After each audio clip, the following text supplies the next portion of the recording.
Good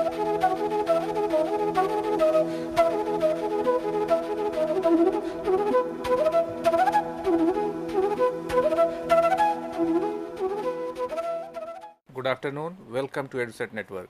Friend, as you know, this week we have organized a series of lecture on development studies, and you all know development is marred by different conflict in the society, and the Indian society has witnessed a number of conflicts. The entire country, starting from the north to south, the east to west, we find in Jammu Kashmir different conflict, in northeast different conflicts, in the central India we have another kind of country. So there are different sort of conflict we find in the Indian society. So how this have given a shape to our country, and also having impact on the development, we will talk all this about. But firstly we will see how the changing contour of conflict in India, and in the field of social, political, economic, and also in the also will like to explain in the recent we have witnessed state versus civil society. So our more concern on these issues, and for discussion on this very topic we have in studio Dr. Satish Kumar. He is presently assistant professor in Central University, Haryana, and he is a known columnist. He writes for different newspaper and journals. So I hope his knowledge will help us to understand this topic in a new perspective. So on your behalf, I welcome Dr. Kumar for a research lecture on this very topic. Welcome, sir. Thank you. Good afternoon, everyone. It is once again a very important and pertinent theme on which we are going to discuss about the changing contours of conflict. As we all know that since the building of the nations, which has started after independence, since then a number of changes have taken place in the field of politics, in the field of social sphere, and in economic areas as well. So we will try to identify all these spheres and how, with the evolutions and in the process of nation building, a system has developed a conflicting situations. But let's first identify what is conflict. The conflict takes place in every society, in every country. Without conflict, the development of a nation is not possible. A conflict is defined of an opposing ideas between two people or more than two groups within the society for ideas, for beliefs, for needs, and many other factors. And they contest, they struggle each other. So some of the conflicts are peaceful, some of the conflicts are violent. When there is a space for reconciliations, agreement, and compromise, then the chances of a peaceful conflicts turning to be violent becomes less and less. But when the communication system of resolving the conflict becomes minimal, then there is always chances of getting inflated in a violent conflict. So we will talk all about the conflict in the spheres of social, economic, and political, and we will also try to identify what are the mechanisms for resolving the conflict. So we will be speaking in specific terms with India, but the conflict is not a merely which take takes place in the different spheres of India, but the whole world is a conflict prone. There are many other countries where the political crisis or economic crisis in terms of conflict have become so deepened that it has threatened some of the countries on the verge of being declared as a failed nation. Pakistan, our neighbor, is one of the example. Nepal is also struggling, and not only Nepal and Pakistan, but many developed countries. America is also facing a conflict. Many European countries are also going through a deep crisis, which could be analyzed the conflict of interest among the different groups of the people. So conflict is basically a larger concept, and it is understood to be a mechanism where the interest of conflicts create a situation in which each groups wants to have more power. So the basic component and the regions of conflict is power. Either the power in economic terms, or the power in the political terms, or they want to have dominance, hegemony. In the language of Gramsci, we can analyze that a particular section of the society hegemonize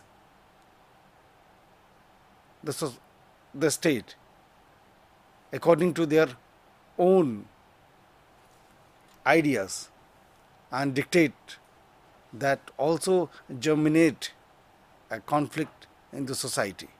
So it is an ideological issue, it is a political issue, it is a social issue, as well as an economic issues. So let us see in the specific terms of India how the process of a nation building started in India.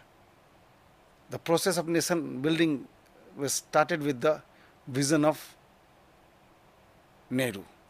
As we all know that the Congress party, which Gandhiji wanted to dismantle, because it was a linchpin, it was an organization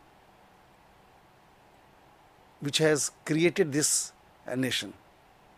And in fact, the Congress party was an organization which has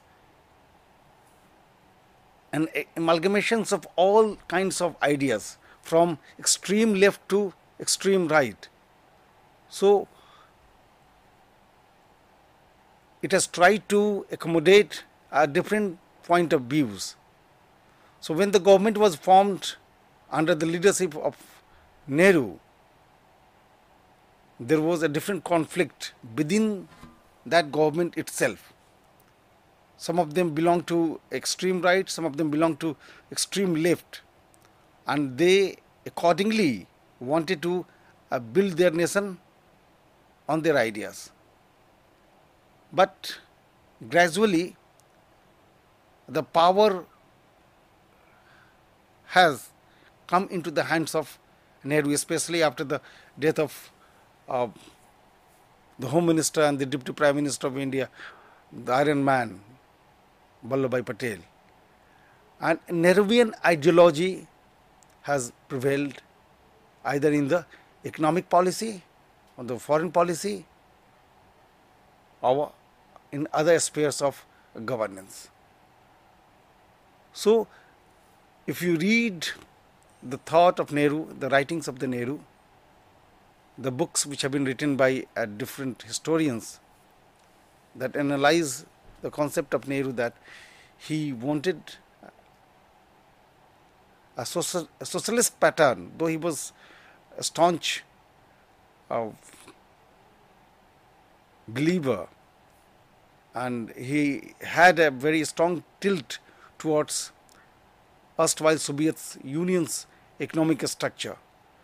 So somehow directly or indirectly his influence has also impacted on the Indian economic structure, and the way it has been framed, it has given a lot of power to the state, and giving a lot of power to the state has definitely neglected certain sections of the society, and a conflict has germinated between a center and some of the areas which in the period of time remain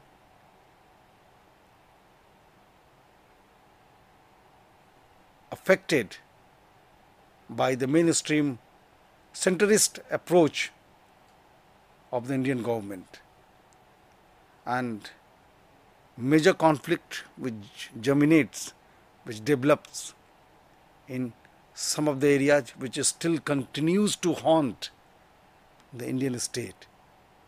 And one of them is Seven Sister of Northeast India.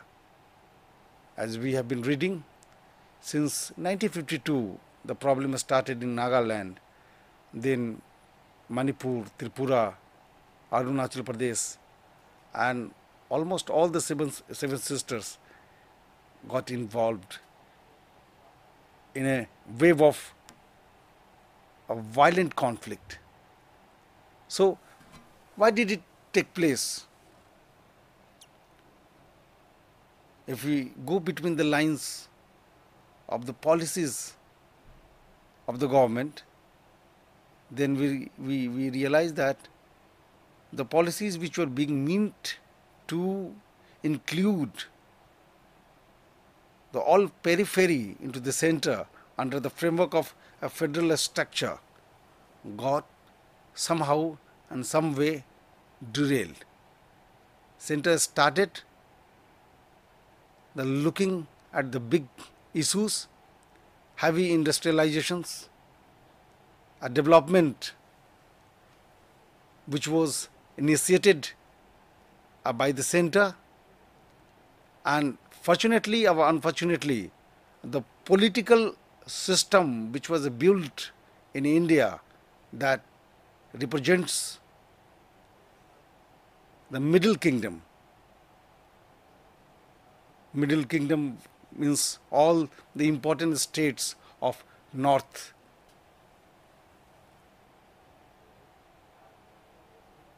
That has created an imbalance of power. As I said in the beginning, that the major reason of conflict is uneven sharing of power. If one community or one set of political or regional configurations feels that they have been undermined, they have been sidelined by the policies of the government, then it develops a conflicting situations, and this conflicting situation tends to divide the country into two different parts, and their agenda does not match with the agenda of the nation state. So still we have been hearing, we have been watching the violent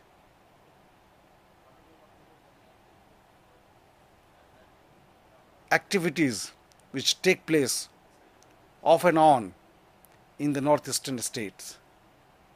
The same situation could be perceived in Jammu and Kashmir. What is the major reason of the conflict? There is an impact of the outside. Outsiders have been also playing an important role, and that could be analyzed in other way. that when the society becomes divided, the external powers try to exert their own agenda to inflare the conflict in India. So this is another reason which we'll be discussing in detail about the reasons and consequences of the conflict. But let's first understand that India is a multi-ethnic, multi-religious and a multi-identity and nation state which became independent in 1947, 15th August 1947. Since then, the process of nation building started. When the process of nation building started, the major issues of language have become a major bone of contention. If we read the debate in the Constituent Assembly, how the country should be divided for administrative structure, the division of the state became a matter of conflict. Prime Minister, including the other big political leaders, the framers, those who framed the constitution, wanted desperately that division of the state on creation of the new state should be based on the administrative convenience. But they had a feeling that it might be possible the central government will impose on them a single language policy, and that is the policy of Hindi, that will dilute their regional identity. So a national identity has become a matter of conflict for the certain states. So a movement, a political and social movement started in that reason. One of the leaders, after 53 days of satyagraha, passed away in a jail. That inflamed the movement, and finally the government came under severe pressure to adopt the division and creation of the new state on the language. So this conflict was resolved for the time being, but continued to develop over time in other parts of the country. Northeastern state again became a matter of bone of contention, how it should be divided. Should it be divided on the policy of administrative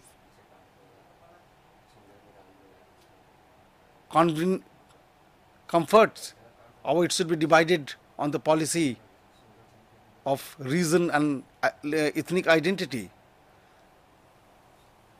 Once again government had to compromise, and the wishes of the regional leaders were their self-motivated agenda dominated over the national concept in the all 7 states. This formula continued even after independence for 30 to 40 years. Only in the 2000, when 3 new states were created, it was created on the basis of administrative regulations. The bigger states had a lot of problems in their far-flung areas to administer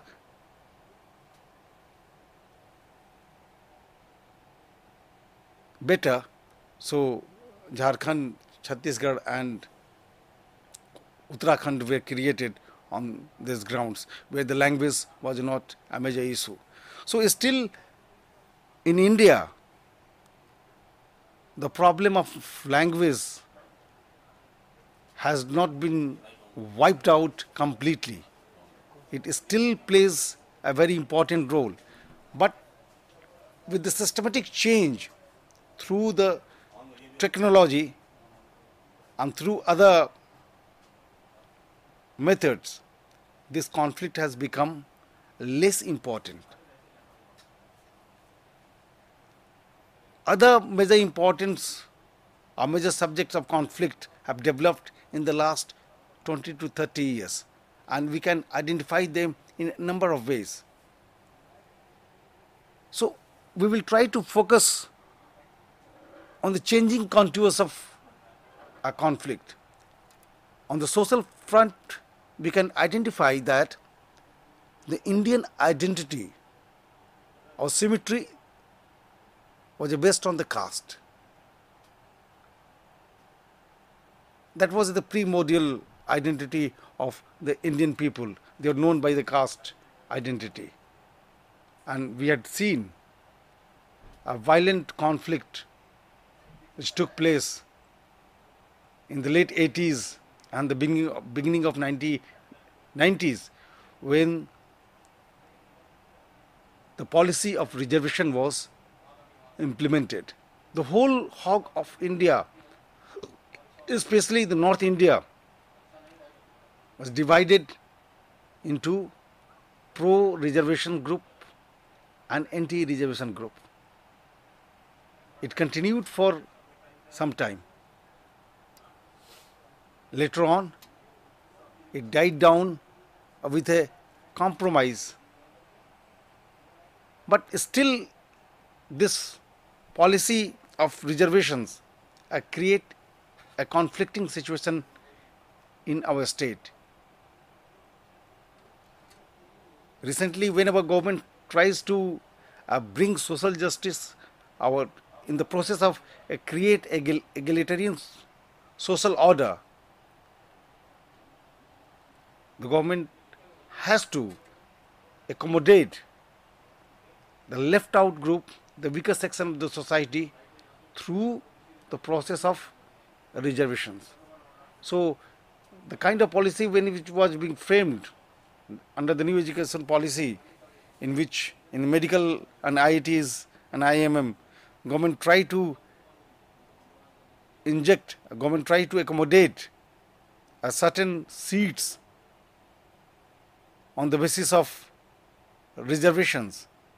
There was huge and spontaneous revolt by other sections of the society. So here, once again, the interest of conflict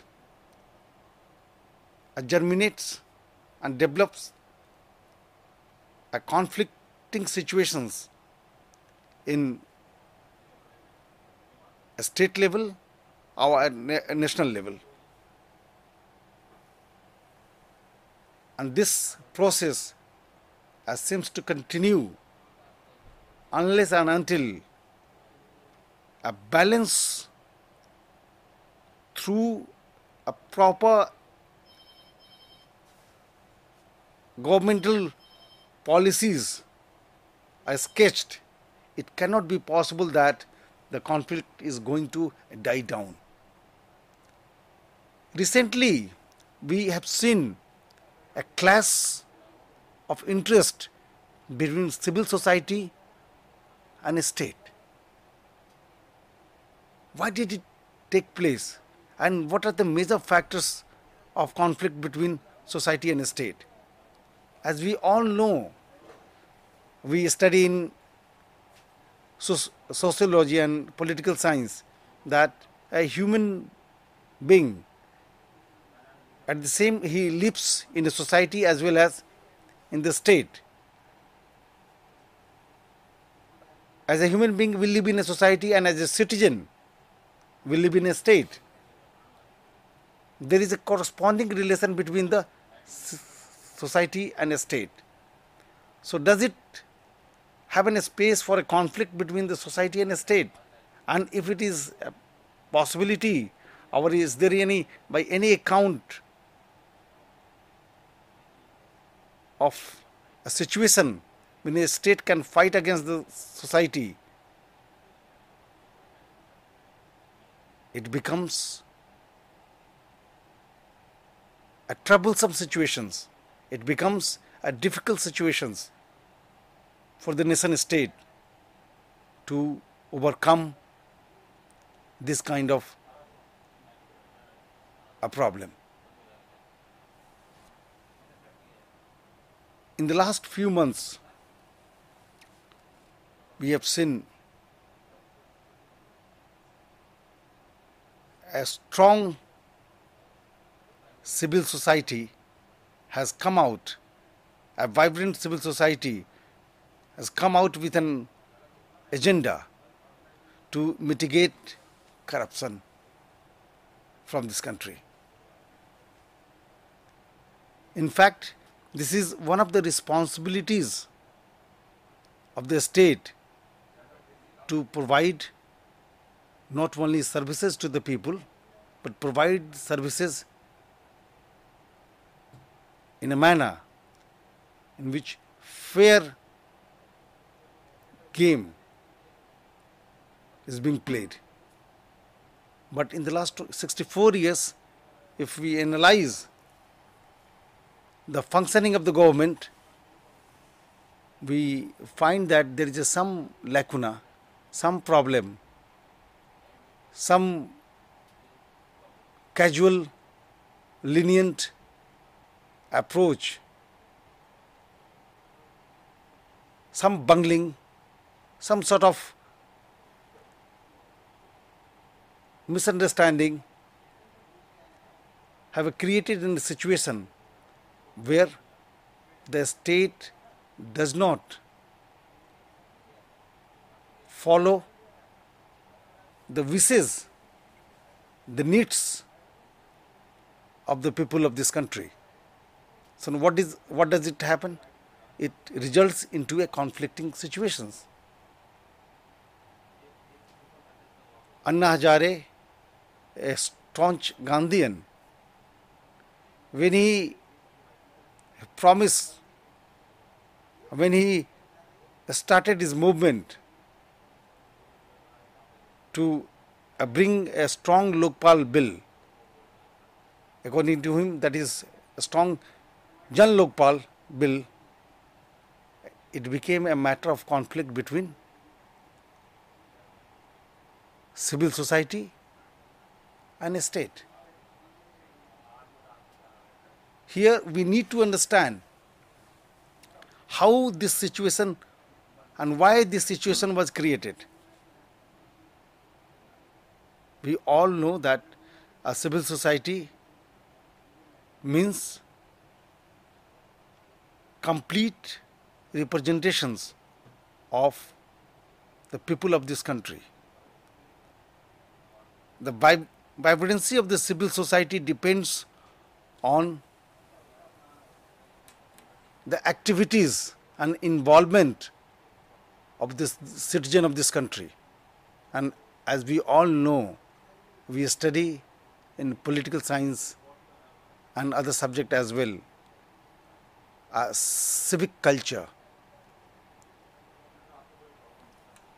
It needs a lot of time, it needs a proper ingredient in which a citizen of the country become a force to reckon with. Then it converts the civil society into a vibrant civil society where the citizen of this country are completely out and out in a position to understand the policies of the government, how the policy is being framed, why the policy is being framed, and how is it going to benefit the people of this country. But if the citizen is not in a position to understand all the contours, all the factors of policy making and policy implementations, then then the gap is being created. India is one of the developing countries in the real terms of definitions, where a large section of the society are still uneducated. Forget about the uneducated, still the literacy level is hanging around 68 to 70%. And we all know that there is a lot of difference between being illiterate and being educated. So semi-literate or literate people may not be in a position to understand the basic thrust of economic, social and political policies of the government. So they may not be in a position to criticize of the action of the government.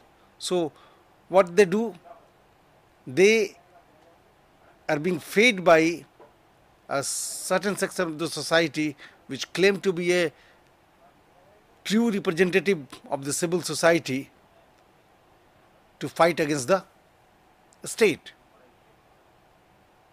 And that is what happening in India for the last many years. A huzoom, a crowd, a mob is being created on certain issues, whether it is issue of price rise or issue of Jan Lokpal bill or any other economic issues. It creates a mob which is unfed by the real reason of that cause. As certain farmers have committed suicide in Andhra Pradesh, or Chhattisgarh, or many other states. A civil society who claim to be a custodian of the society try to focus the issue without going into detail, without analyzing the proper reasons of the state action. They create a wall of the people against the state, and there the conflict becomes necessary between the conflict becomes a matter of concern for the nations. Likewise, in economic sphere as well, we can take the example of a special economic zone. This is another area which has changed the contours of conflict in India. A special economic zone is in demarcated area of a few thousand acres of land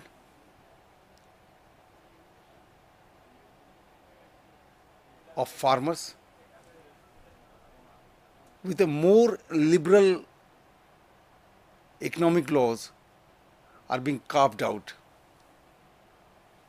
The purpose of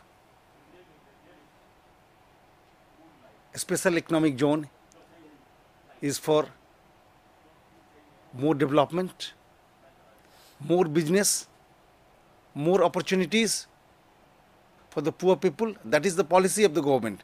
And as we all know, let us get back because SAG has created a conflicting situation between center, between the state and the people of this country. How this conflict was created, it is a matter we all should know. On the one side, there is a large number of farmers who are living in the different part of the country, and still, as we understand, and it is a matter of fact, that agriculture is still the backbone of Indian economy.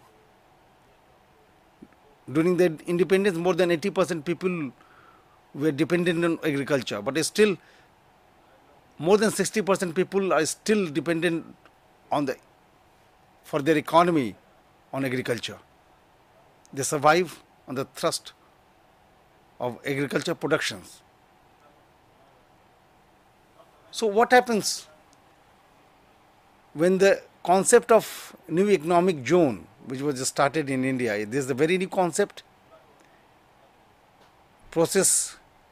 The government was talking, in fact, after the initiation of the new economic policies. But first time, a major action was taken in 2000 by then Minister Murali Maran under the Vajpayee government. And later on, an act was passed for the establishing a special economic zone in 2005, and it came into force in 2006. The purpose of economic zone is to accumulate, carve out certain areas of land in which they invite the foreign investor as well as a national investor under almost a very lenient law. The purpose is economic development, not only for this reason, but of the country as well. They want to create new opportunities for job. They want FDI more in number. They want the people of that region become more prosperous. But by doing so, it has created a conflict of interest. And how it has created a conflict of interest, Nandigram is a glaring example before us. What happened in Nandigram in West Bengal in 2007 when a violent protest started taking place, which continued for more than a year and translated into a violent action.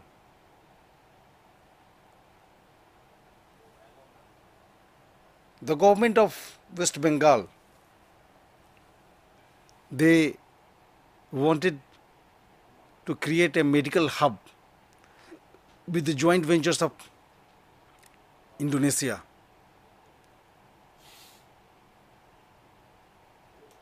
Almost 9 to 10,000 of acres of land were carved out from 29 villages of Nandigram.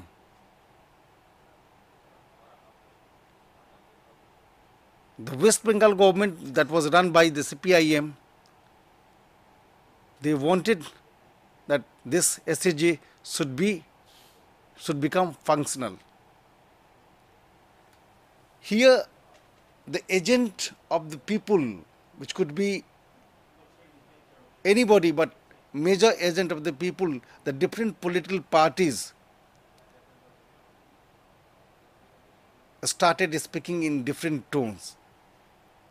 The opposition parties made this a very important and delicate and sensitive issue. They created rumors that government is going to grab the lands of almost 10,000 acres of land from the 1929 villages of this area. That has definitely created a bad social as well as a political atmosphere in the Nandigram. We all know that some of the areas were already Naxal infested. So they came against the policies of the West Bengal government. In between, a lot of interest of conflict of the different political groups become pivotal. It became to dominate over each other. CPIM, it was reported that thousands of the CPIM cadres, those who wanted this SAG to be functional, they, in the disguise of the police uniform, they attacked on the Nandigram village, and a committee which was being formed against this act, Bhumi Pratirodhak Committee, was badly attacked by the cadres of the CPIM. On the other hand, opposition party created a situation in which affected farmers were opposing the policies of the government, the tooth and nail. So the opposition party created and started taking help of the Naxalites of the area, and now the fight has galvanized the complete society into two different parts. One, those who were supporting this SAG, another who were opposing this SAG on the name of the land grabbing. And this conflict had taken the lives of thousands of the people, and still the society is polarized. So SAG in India in the last 10 years has become the important component of a conflict. So in the recent terms, when we try to analyze the changing contours of conflict, this is one of the major area.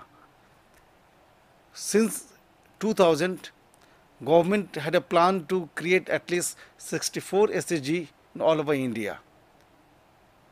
Some of the SAG are functional. At least 31 SAG in the different parts of the country are functional, especially in Gujarat and Maharashtra.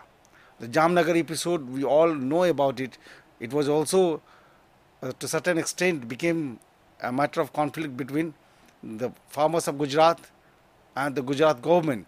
But somehow it did not flare up to the extent as Nandigram had been. So here it was a fight between the state and the citizen of this country. When the citizen of this country started realizing that this state is not providing service to us, but the other hand has become a looter, has become a new imperialist force, then the situation of conflict becomes violent. When the Britishers ruled over India for more than 200 years, the civil society, our citizen of this country, did not have a power, did not have either economic or social or political power to revolt against them. So somehow they accepted the formula, they accepted the dominance of the Britishers. But if you read the book of history, the process of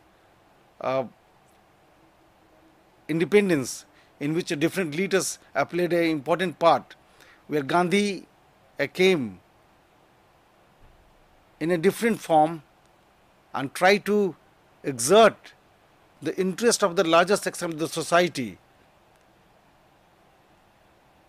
on the basis of satyagraha, which had succeeded in bringing independence, at the same time of forcing the Britishers to leave this country.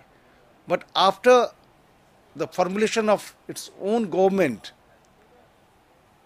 it becomes very difficult for the state, it becomes very difficult for the government to fight against its own people. But as we all know, that a situation of conflict develops because of the different reasons. When I try to explain the role of the civil society, there is a one way that initiative, a voluntary action in which the self-interest is not involved. The Gandhi did not want that people of this two country, people of the two groups, or the citizen of this country fight against the state. There is the framers of the Indian constitutions, they also wanted that the conflicting situation should be at minimal level, because that is going to harp, that is going to affect the process of development. There is already a mechanism to resolve the conflict, and that is the mechanism, the political mechanism is general elections. So in every 5 years the election is going to be held. So if citizens of this country dislike the performance of the government, they can take the decision by not voting that particular policies or particular individuals of that political party. So a different set of new system will come, different set of other political parties will come to rule over this country. So the chances and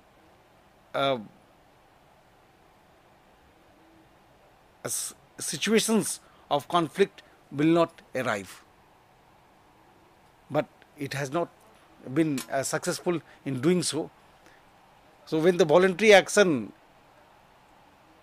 has been grabbed by a voluntary organization to fight for on the cause of this country, it creates a situation of a conflict between the state and society.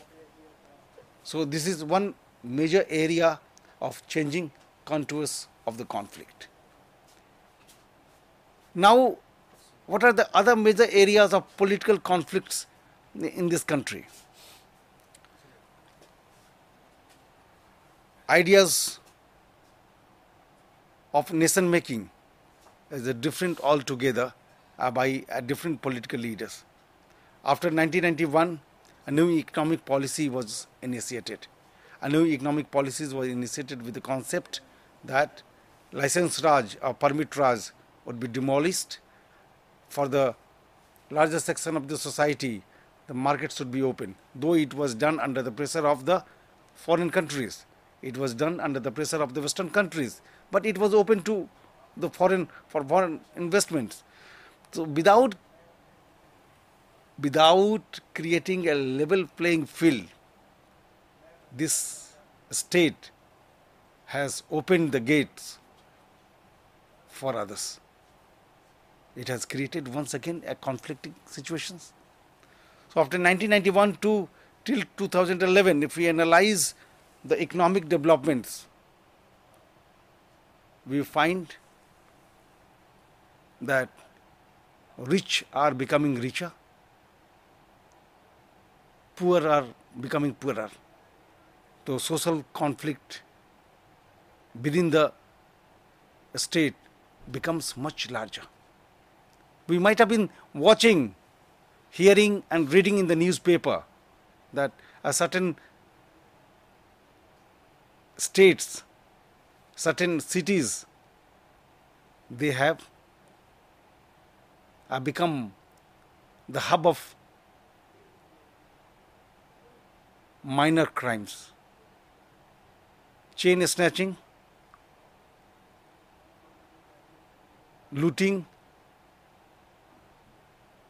and different kind of malpractices in India have been heard more and more. If you see how the society has changed, 20 or 30 years back or 40 years back, people did not used to lock their house. People did not used to create a iron gate before their house. If you see in a posh area, you will find rich people have more than 5 to 6 security gates. It is a matter of great concern. Whom do they scare of? And why do they scare of? Who is going to loot them? Who is going to kill them? There is a problem, a sociological angle. There is a need to understand this fact that this society is being divided between haves and have-nots. As somebody has so much money in India, there is a report that at least more than 2 to 3% people of India, they are so rich that they can have fun, they can have luxuries of lives in any parts of the world.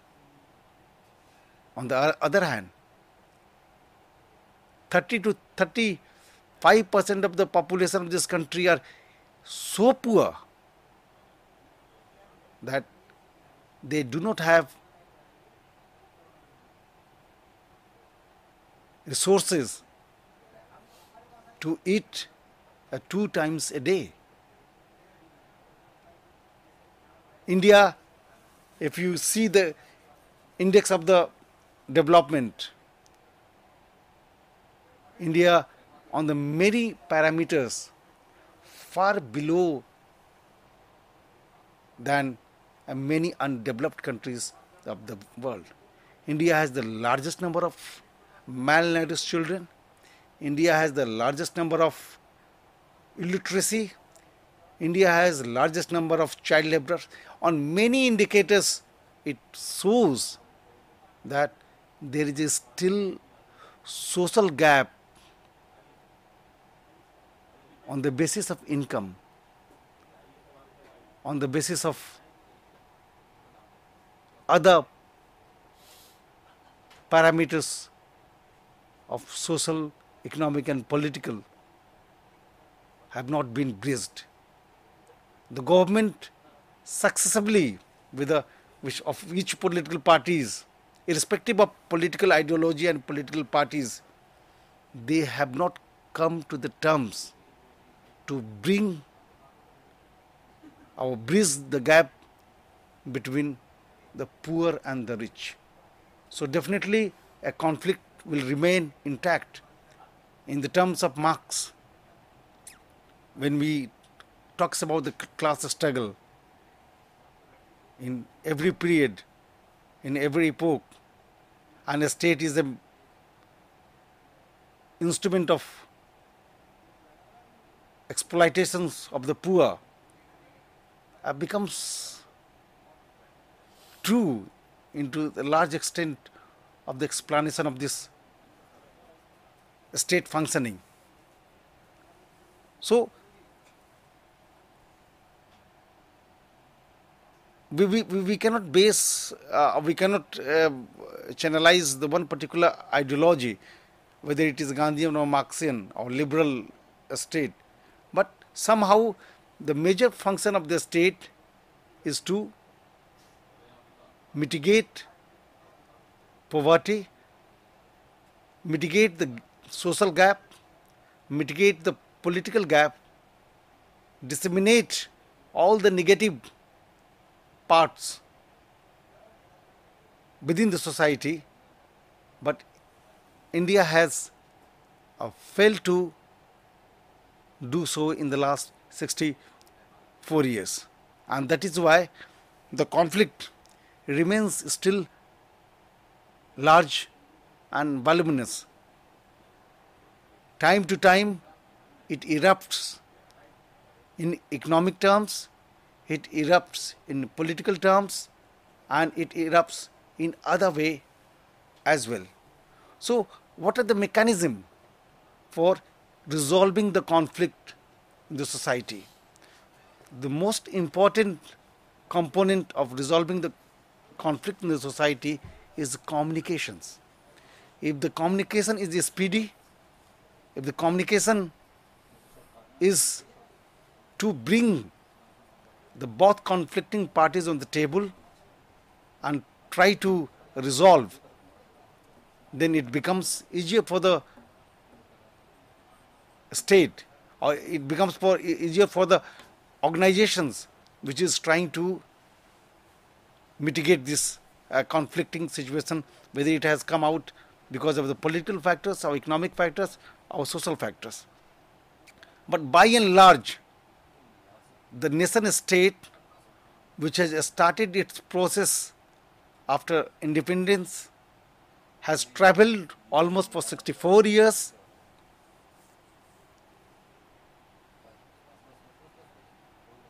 It has on large extent failed to develop in mitigating the conflicting situation in this country. If the basic contours of conflicts are not resolved, are not understood, in the coming months and years and decades, it will come out in a different form, whether SAG is more SAG are created in this country or not. It will turn out in a form of Naxalism. It will come out in form of insurgency. It will come out in the form of non-violent protest, which was being seen in the last few months under the leadership of Anna Hazare and Ramdev Maharaj and many other followers. So it is a perception of the people of this country which was reflected on that particular issue. So a state needs to understand the diversity and the promises which were being made by the constitution makers, where they have tried to accommodate different ethnic groups, different sections of the society to have the share of power. So wherever the share of power is uneven and imbalance, the conflict will occur. As we all know that conflict is important for the process of the development of any society, of the nation, but the process of conflict should be peaceful. It should not be violent. If the compromise is not done on time, then this peaceful conflicts turns to be a violent. And very unfortunately, in India, major conflicts from peaceful movement to a violent movement, it has turned to be a violent movement, whether it is northeastern states, our Naxal problems, our SAG in Nandigram, in Noida, and many other areas have developed. It should have been, these all problems could have been accommodated, could have been sorted out through the proper channel of communication. Since it was not done, so inflamed and flared in the violent method. So it all kind of, definitely at the last we can say that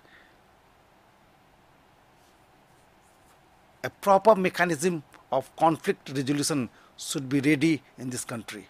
We must anticipate this problem will aggravate into a violent method.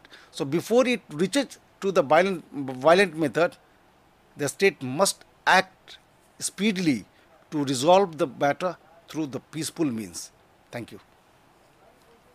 Well, friends, in a today lecture, we saw how the conflict has, in different forms, been witnessed, has manifested itself in Indian society, and it has been always a problem, and the people are trying to resolve it. And for the resolution, as Dr. Kumar suggested, that it needs to proper communication and timely communication that will only mitigate or resolve the conflict in the society.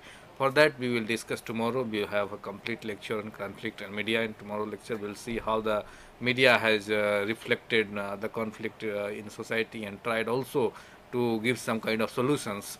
And as you also know, this communication is not now only in a form of mouth to mouth, or the it has also manifested in different way, different sort of communication are there. So we'll try to picture out in tomorrow lecture how the conflict and media have been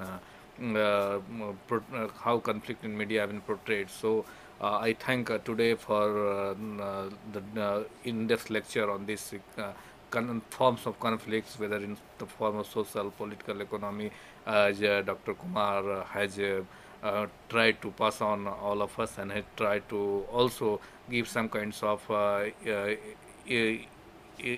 we can say a kind of incisive analysis that will be helpful for us to understand that topic conflict in India. With this, we would like to conclude the lecture today, and I thank all of you for watching the lecture. On your behalf, I thank Dr. Satish Kumar for giving such a wonderful lecture. Thank you very Thank you. much.